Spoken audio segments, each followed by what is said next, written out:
आज हमारा टॉपिक है that is the covariant differentiation of tensor fields. Last time हमने एक फार्मूला ड्राइव किया था कि अगर किसी वेक्टर फील्ड पे हम डी ऑपरेट करते हैं तो एक टर्म तो उसके पार्शियल डेरिवेटिव वाली आती है और एक साथ क्रिस्टोफल सिंबल वाली टर्म ऐड हो जाती है। तो हम इसी तरह से वो हमने एक वेक्टर फील्ड के लिए किया था, इसी तरह से हम टेंसर फील्ड्स के लिए भी डिफाइन करना चाह रहे हैं कि अगर कोई टेंसर फील्ड गिवन हो तो उस पे डेरिवेटिव कैसे लेंगे। तो उसके लिए वही जो हम मैपिंग है दो मैनीफोल्ड्स के दरमियान mu, that if mu is a map between two manifolds N and M we may define the tensor fields over mu. जिस तरह हमने vector fields over mu define किया था कि वेक्टर फील्ड ओवर म्यू होगा, इसी तरह से we can define the tensor fields over mu, बिल्कुल उसी तरह से जिस तरह से हमने vector fields over mu define किए थे एज फंक्शंस। और वो कैसे फंक्शंस होंगे? Which assign for all Q belonging to N, क्योंकि हमने वेक्टर फील्ड ओवर म्यू के लिए कहा था कि ये ऐसे वेक्टर फील्ड्स हैं जो किसी पॉइंट ऑफ एन मैनीफोल्ड को उसको टेंजेंट मैप करते हैं, tangent of M manifold.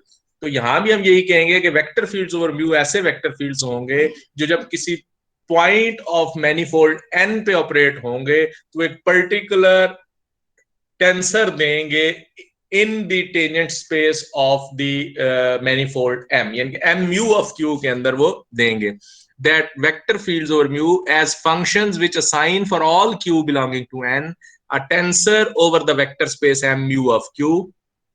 So if xi are is a local basis of vector fields over mu, then the dual basis, यानी कि चूंकि जब हम टेंसर फील्ड्स की बात करते हैं तो टेंसर फील्ड्स में ऊपर इंडिसेस भी होती हैं, नीचे इंडिसेस भी होती हैं। तो वहां सिर्फ बेसिस सेट से बात नहीं बनती, हमें डुअल बेसिस भी चाहिए होती है। तो हम कहते हैं कि एक्स आई अगर बेसिस है ऑफ द वेक्टर फील्ड्स तो इसके करस्पॉन्डिंग हम इसकी डुअल स्पेस भी डिफाइन करेंगे और उस डुअल स्पेस के जो बेसिस सेट होगा उसको डब्ल्यू से हमने या ओमेगा से रिप्रेजेंट किया है, डब्ल्यू आई कह लें। And this is consist of the one forms, यानी कि एक्स आई अगर वेक्टर फील्ड है तो इसकी करस्पॉन्डिंग जो डुअल बेसिस होगी वो एक वन फॉर्म बनेगी जिसे हम डब्ल्यू आई कहेंगे over mu, and this is dual to xi at each q belonging to n. Therefore हम कहेंगे कि wi of q जो है that belongs to the dual space of the tangent space m mu of q, तो ये m steric mu of q को belong करेगी और ये m steric mu of q का basis set बनेगा।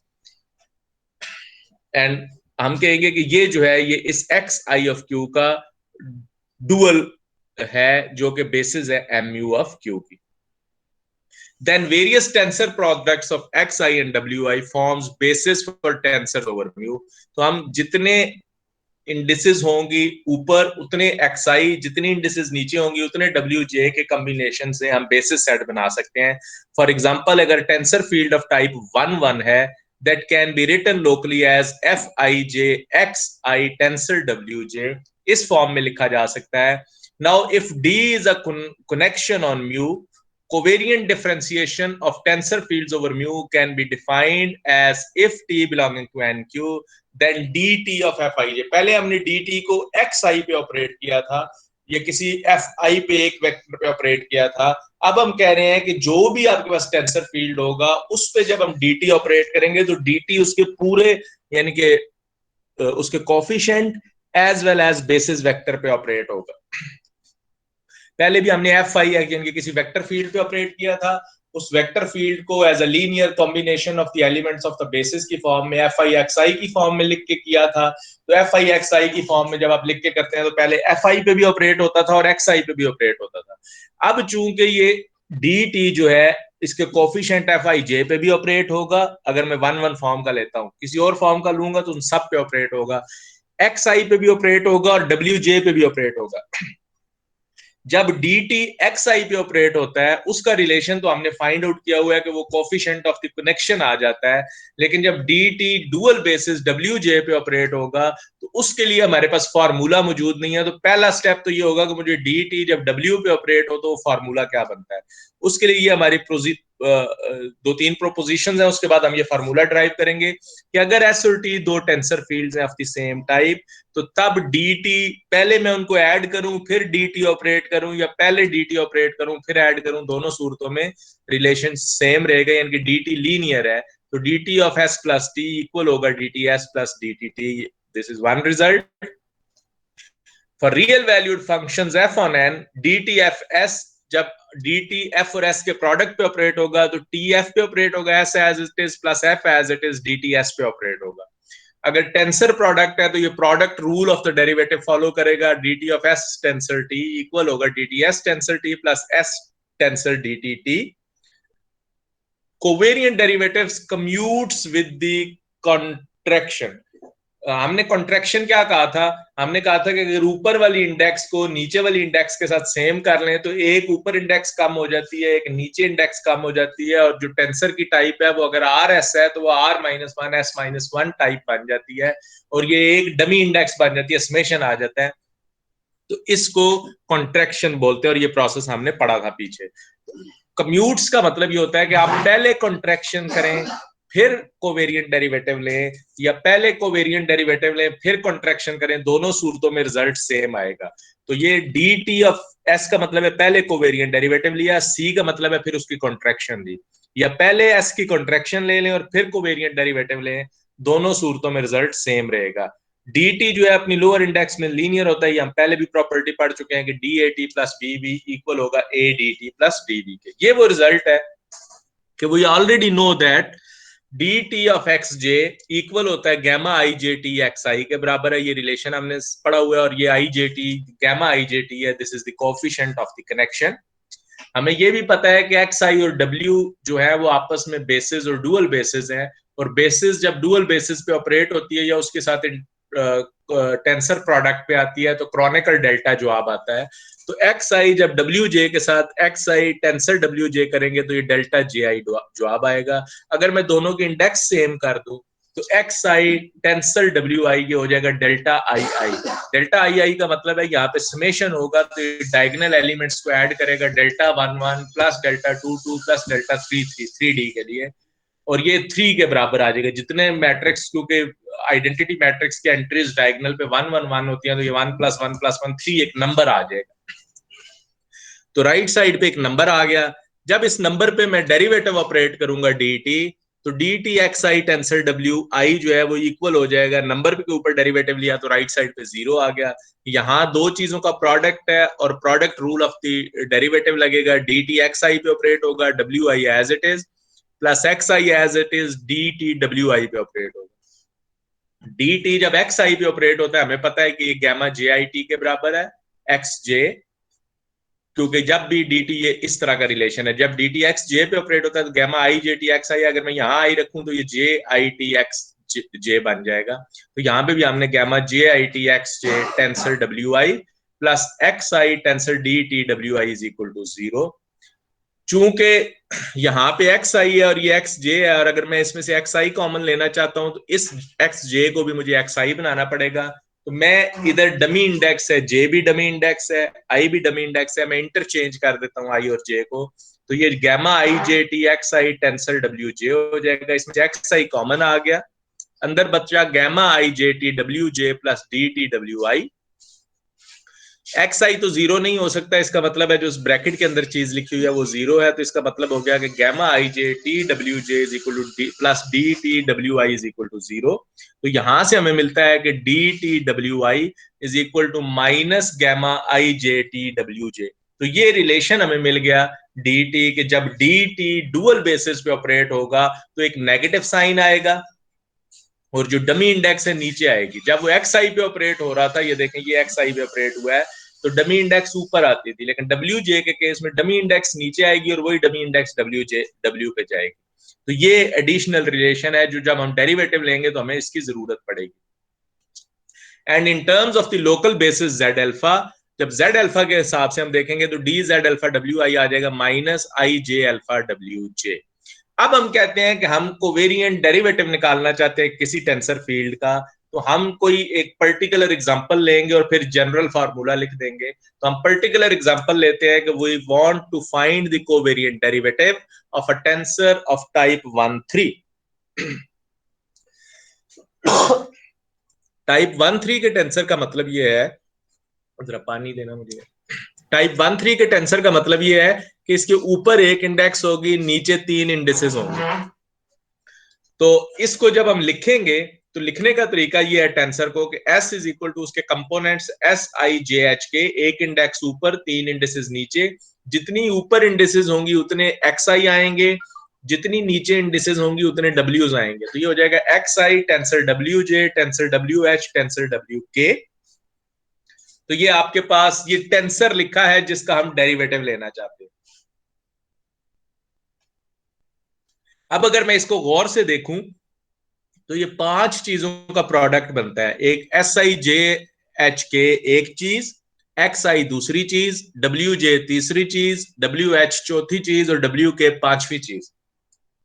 तो जब मैं इस पे डेरिवेटिव ऑपरेट करूंगा तो डेरिवेटिव का जो प्रोडक्ट रूल है, पहले का डेरिवेटिव बाकी 4 एज इट इज प्लस दूसरे का डेरिवेटिव बाकी 4 एज इट इज, इस तरह से डेरिवेटिव होगा।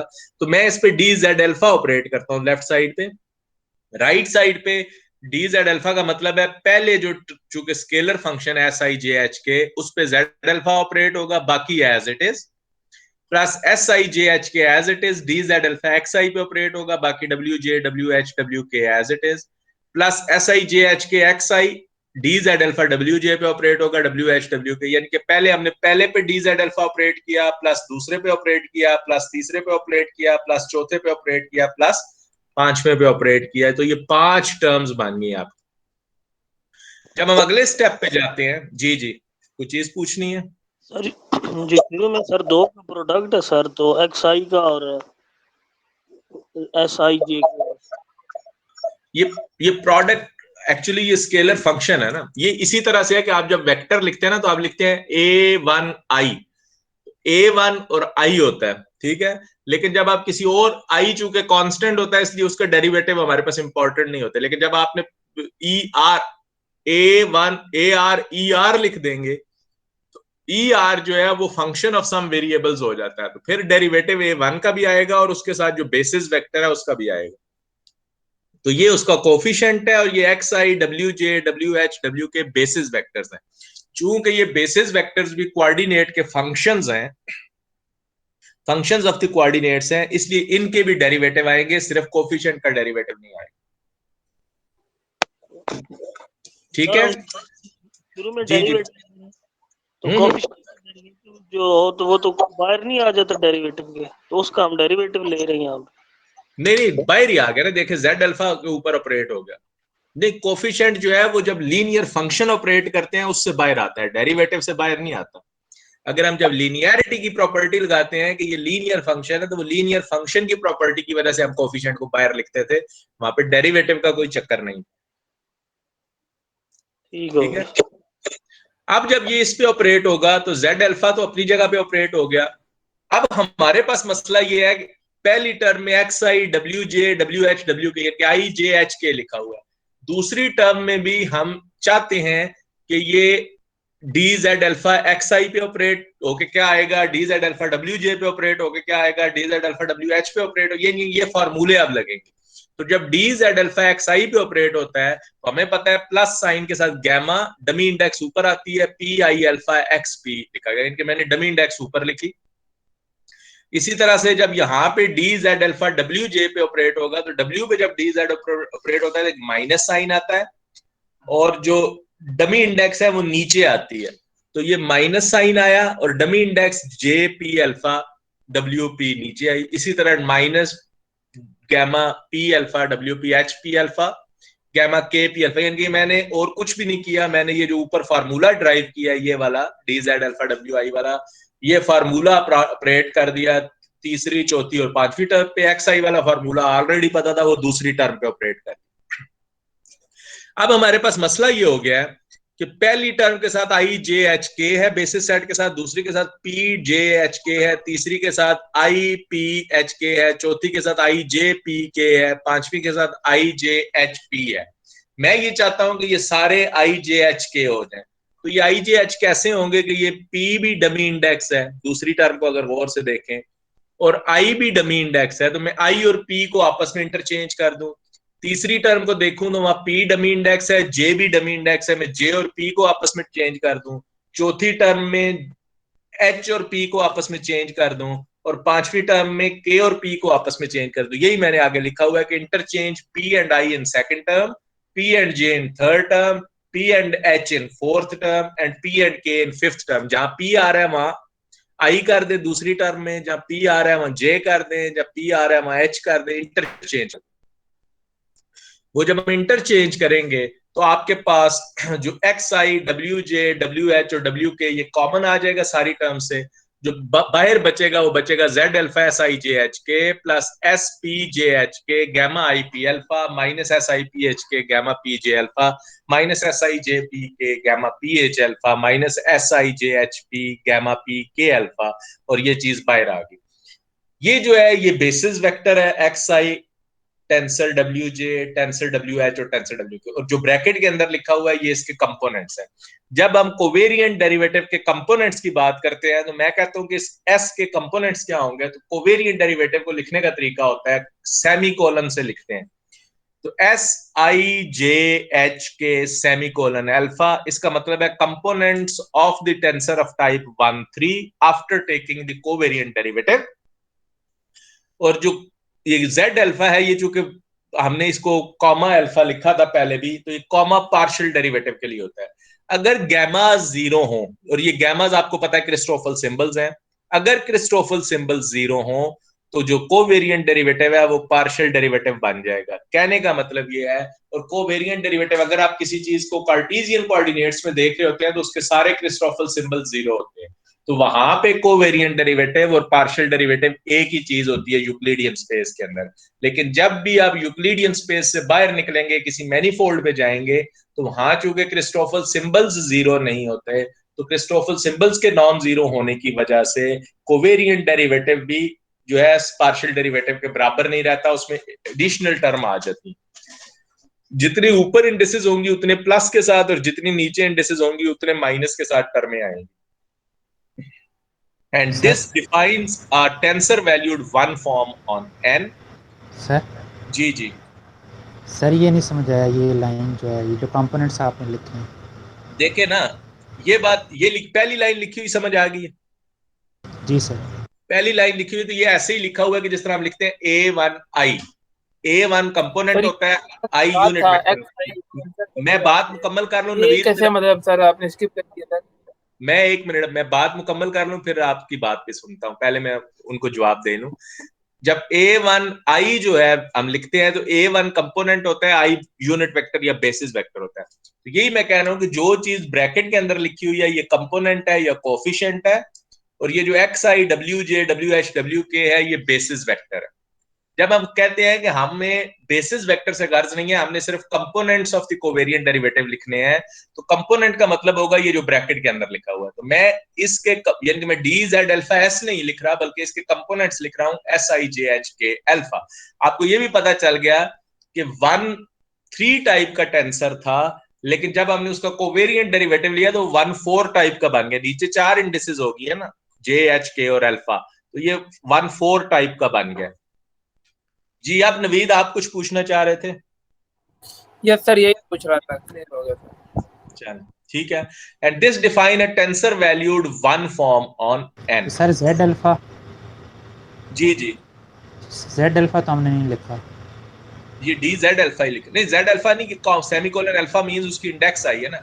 जेड अल्फा का तो मतलब ये है कि आप डेरिवेटिव लेना चाहते हैं along a vector field Z alpha. Sir ये सेमी कॉलन शो करेगा कि ये derivative along the field Z alpha है। जी जी और सर जो ये आगे अल्फा जो हमने, इंडेक्स शो करेगी, सेमीकोलन तो शो करेगा कि ये कोवेरिएंट डेरिवेटिव है, ये अल्फा शो करेगा कि अलोंग जेड अल्फा है। जी सर जो आगे फर्स्ट टर्म है कंपोनेंट की, जी उसमें जेड अल्फा इंक्लूड हो रहा है, लेकिन नीचे हमने नहीं लिखा, उसकी किधर जगह हमने ये? कॉमा अल्फा लिखा है।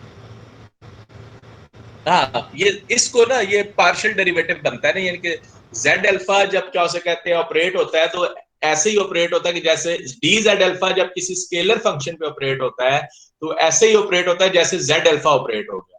और जेड अल्फा तो आपको पता है ना कि पार्शियल डेरिवेटिव्स की फॉर्म में एक्सप्रेस होगा, क्योंकि हमने कहा है कि हर vector field coordinate vector fields के लीनियर कॉम्बिनेशन में एक्सप्रेस होता है। तो जेड अल्फा एक्सप्रेस हो जाएगा पार्शियल अल्फा के का फॉर्म में, इसलिए ये पार्शियल डेरिवेटिव की फॉर्म में कन्वर्ट हो जाता है, और पार्शियल डेरिवेटिव को कॉमा से लिखते हैं। फिर कंपोनेंट्स का डेरिवेटिव लेगा। जी जी, कंपोनेंट का डेरिवेटिव लेगा। ठीक है, इसकी मैं एक एग्जांपल सॉल्व करके आपको व्हाट्सएप पे भेज भी दूंगा ना, किसी छोटे से केस के लिए 1 1 या 2 2 के लिए, कुछ दी भी होगी शायद असाइनमेंट में। Define a tensor valued one form on N, ये जो चीज है इसको हम बोलते हैं कि this is tensor valued one form on the manifold N. If xi alpha is a dual basis of z alpha, जिस तरह हमने कहा कि wi जो है वो डुअल बेसिस है xi की, तो z अल्फा के करस्पॉन्डिंग भी डुअल बेसिस होगी, तो हम कहते हैं xi alpha is a dual basis of z alpha. तो हम कहेंगे कि dz अल्फा s जो है, जब xi अल्फा के साथ हम उसको टेंसर प्रोडक्ट लेते हैं तो कैपिटल ds बनता है। और हम कहते हैं कि ये जो ds है, this is nothing, this is a linear function on nq, यानी कि इसकी नोटेशन हमने ds लिखी है विद वैल्यूज इन T13, यानी कि T13 स्पेस के अंदर चला जाएगा जब हम इसको T13 defined on the tangent space MU of Q, we call DS the covariant differential of S, यानी कि ये सेमीकोलन अल्फा कोवेरिएंट डेरिवेटिव था, ये कोवेरिएंट डिफरेंशियल है। जिस तरह हम कहते हैं ना कि पार्शियल डेरिवेटिव हम लेते हैं किसी फंक्शन f का x की रिस्पेक्ट से, तो उसका डेरिवेटिव होता है, लेकिन जब df लेते हैं तो df उसका डिफरेंशियल होता है। तो इसी तरह ये d कैपिटल ds उसका डिफरेंशियल बन जाएगा। In special case when n is equal to m and mu is equal to i, तो zi xi के बराबर आ जाएगा, xi wi के बराबर आ जाएगा, और the covariant differential becomes a tensor having covariant degree greater by 1। So if S is of type 1 3, then DS is of type 1 4, यानी कि उसकी एक टाइप बढ़ जाएगी जब हम सेम ले लेंगे। मैं अगला लेक्चर भी देख लूं कि वो अगर मुश्किल चीज नहीं है तो वो भी हम, चूंकि वो इसी की कंटिन्यूएशन है, तो इसी की कंटिन्यूएशन में हम कोवेरिएंट डेरिवेटिव को आगे देख लेते हैं। एग्जांपल है ये उसकी। हमने पोलर कोऑर्डिनेट से कहानी शुरू की थी, पोलर कोऑर्डिनेट से ही आगे कहानी को कंटिन्यू करते हैं। पोलर कोऑर्डिनेट्स के लिए आपको पता है कि आपने मीट्रिक टेंसर भी निकाला हुआ है और आपने क्रिस्टोफल सिंबल्स भी निकाले हैं, और हमें पता है कि जो क्रिस्टोफल सिंबल्स नॉन जीरो आते हैं, एक 1 2 2 जो है उसकी वैल्यू -r आई थी, और एक 2 2 1 या 2 1 2 की वैल्यू 1/r आई थी जब हमने पीछे उसको एग्जांपल में कैलकुलेट किया था। These are the non zero components of the Christoffel symbols, बाकी सारे कंपोनेंट्स जीरो आए थे।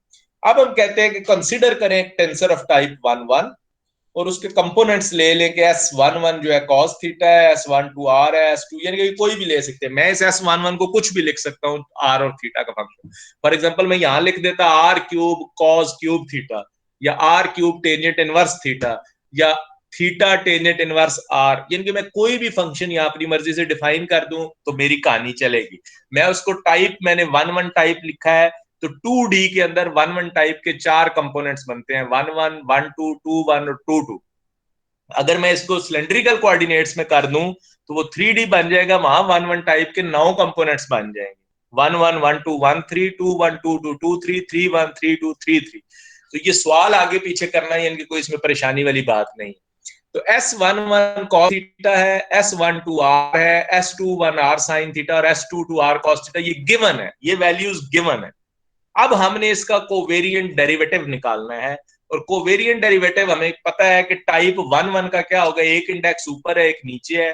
पहले तो Sij सेमीकोलन के इक्वल होगा Sij कॉमा के ऊपर वाली इंडेक्स के लिए प्लस।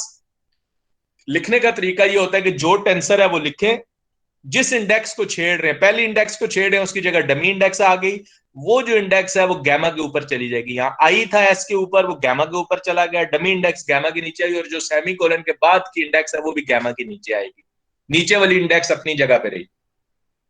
जब नीचे वाली इंडेक्स को छेड़ेंगे तो माइनस साइन आएगा, एस अपनी जगह पे, आई अपनी जगह पे, नीचे वाले इंडेक्स को छेड़ा उसकी जगह पे डमी इंडेक्स आ गई, गैमा के ऊपर डमी इंडेक्स चलेगी, और जे, और जो चूंकि सेमीकोलन के बाद के है वो अपनी जगह पे, जे जो है वो इंटरचेंज हो जाएगी पी के साथ। तो ये फार्मूला बनता है for finding the covariant derivative of a tensor of type 1 1।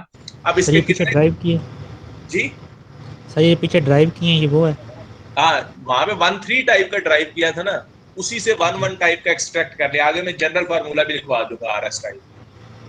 ठीक है। अब ये पहले इंडिसेस थी, यानी कि पहले कंपोनेंट्स कितने थे, 4, 1 1 1 2 1 2 1 2 2। अब चूंकि ये वन टाइप जो है 1 2 का बन गया, तो अब कितने कंपोनेंट्स हो जाएंगे? चूंकि 2D है तो 2 पावर 3 8 कंपोनेंट्स हो जाएंगे। 1 1 1 1 1 2 1 2 1 1 2 2 2 1 1 2 1 2 2 2 1 2 2 2, ये 8 कंपोनेंट्स। जिस तरह क्रिस्टोफल सिंबल्स के 2D के अंदर 8 कंपोनेंट्स बनते हैं 3 इंडिसेस के साथ, इसके भी 8 कंपोनेंट्स बनेंगे। Then Sijk is a tensor of type 1 2 having 8 components. अब हम 1 by 1 उसको कैलकुलेट करते हैं। तो S11 सेमीकोलन 1, यानी कि पहले आप I को भी 1 रखेंगे, J को भी 1 रखेंगे, K को भी 1 रखेंगे, रख देंगे I J K 1। तो राइट साइड पे आ जाएगा S11 कामा 1। कामा 1 का मतलब है partial derivative with respect to R, comma 2 का मतलब है partial derivative with respect to theta, क्योंकि पहला कोऑर्डिनेट R है, दूसरा कोऑर्डिनेट थीटा है। प्लस इस फॉर्मूले में SP I की जगह भी 1, J की जगह भी 1, K की जगह भी 1, तो ये हो जाएगा SP1 gamma 1 P1 minus S1P gamma P1।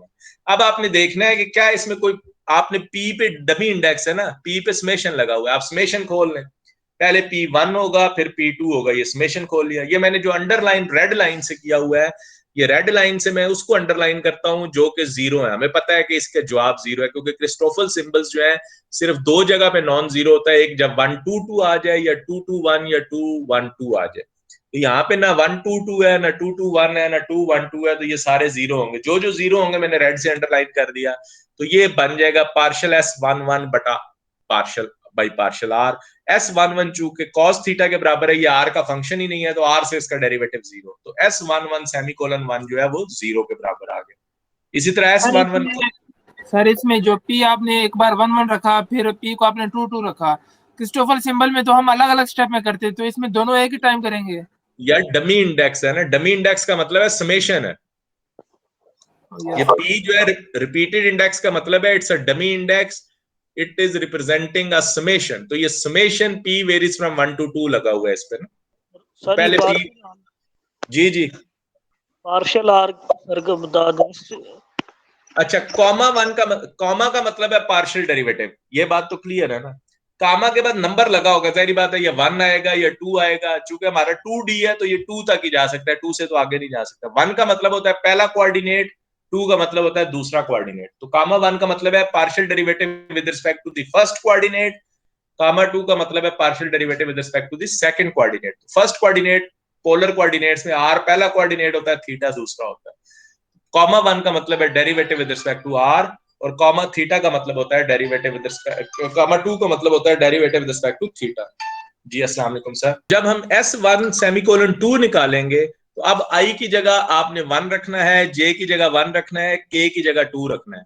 तो उसी तरह से हमने सब्स्टिट्यूट किया, फिर P के ऊपर डमी इंडेक्स लगेगी। अब आप गौर से देखें तो दो टर्म्स के नीचे मैंने रेड लाइन लगाई है कि ये तो 0 होंगे क्योंकि ये 0 होते हैं, लेकिन 1 2 2 0 नहीं होता, 2 1 2 भी 0 नहीं होता। तो 1 2 2 की वैल्यू पुट की विच इज माइनस R, 2 1 2 की वैल्यू पुट की विच इज 1 ओवर R, और जब ये सिंप्लीफाई किया तो ये minus sine theta minus R square sine theta, जो भी वो सिंप्लीफाई करके ये एक वैल्यू आ जाती है।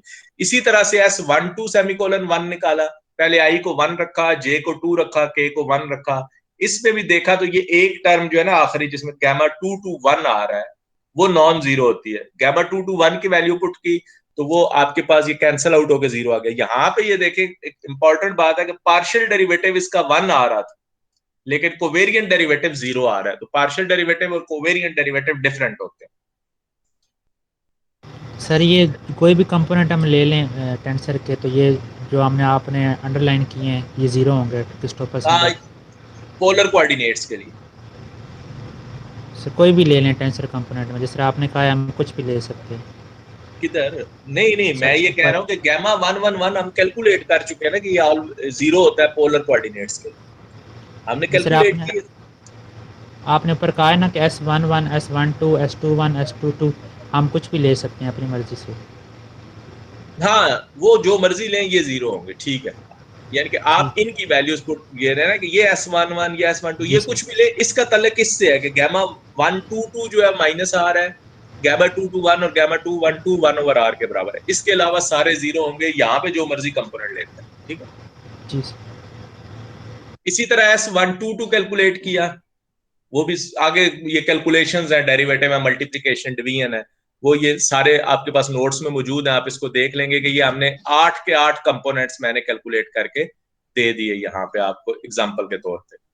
The general formula for a tensor of type RS is given by general formula के ऊपर R indices हैं, नीचे S indices हैं, सेमीकोलन K ले रहे हैं। तो याद रखने का तरीका है कि पहले स्टेप में तो सेमीकोलन कॉमा में कन्वर्ट होगा, जब ऊपर वाले इंडिसेस को छेड़ेंगे प्लस आएगा, पहली इंडेक्स की जगह P, बाकी सब कुछ एज इट इज। वो जो P है पहली इंडेक्स वो गामा के ऊपर चलेगी, नीचे P के जो है ये सेमीकोलन के बाद वाली इंडेक्स, प्लस दूसरी इंडेक्स को छेड़ा तो दूसरी इंडेक्स जो है गामा के ऊपर चली गई, नीचे P के, प्लस सो ऑन आखिरी इंडेक्स को छेड़ा और वो जो आखिरी इंडेक्स है वो गामा के ऊपर चली गई।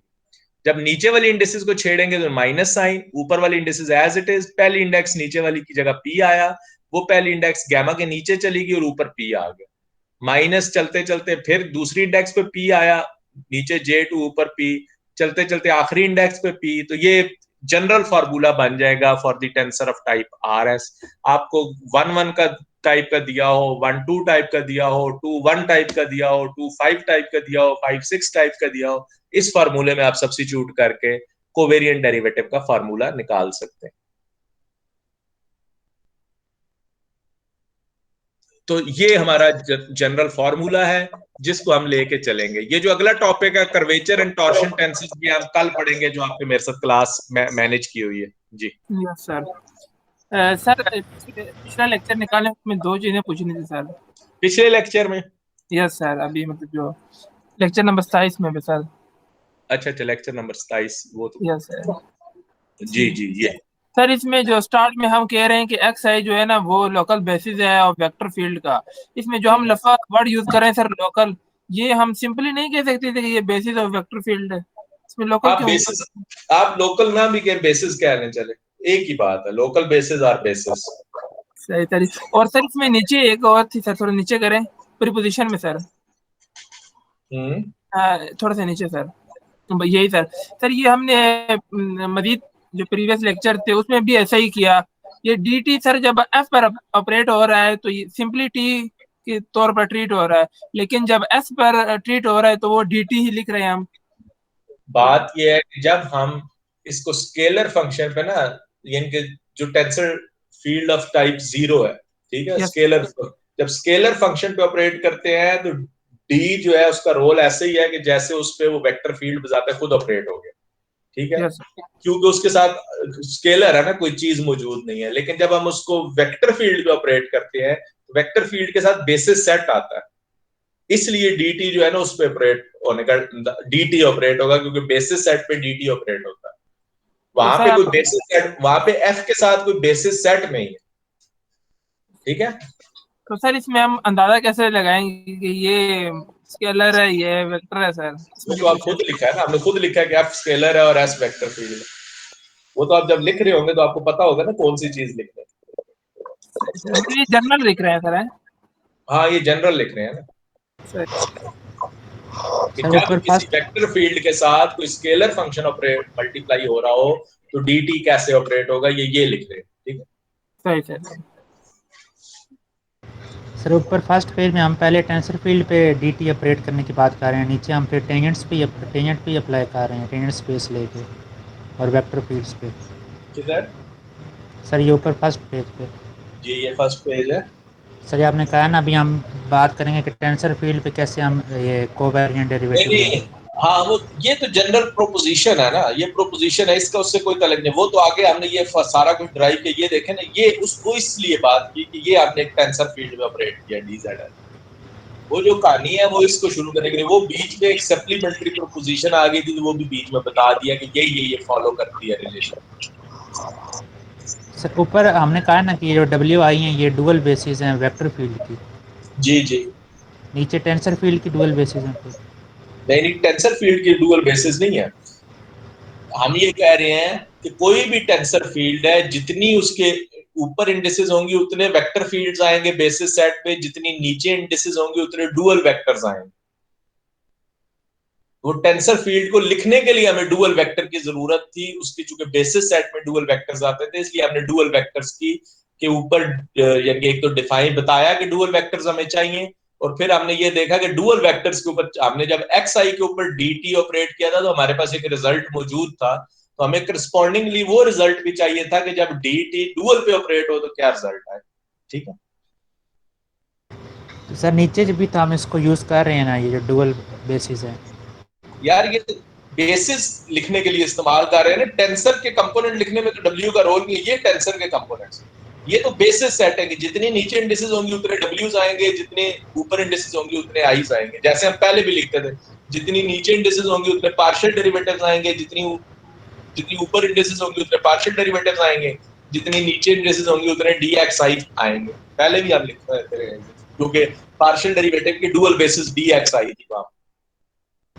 तो सर ये भी फिर ये जो W J W H W के ये किसकी डुअल बेसिस है, वेक्टर फील्ड की या टेंसर ये की? वेक्टर फील्ड की डुअल बेसिस। डुअल बेसिस तो बेसिस की होती है ना, एस आई जे एच के तो बेसिस नहीं है, वो तो कंपोनेंट है, कोफिशिएंट है।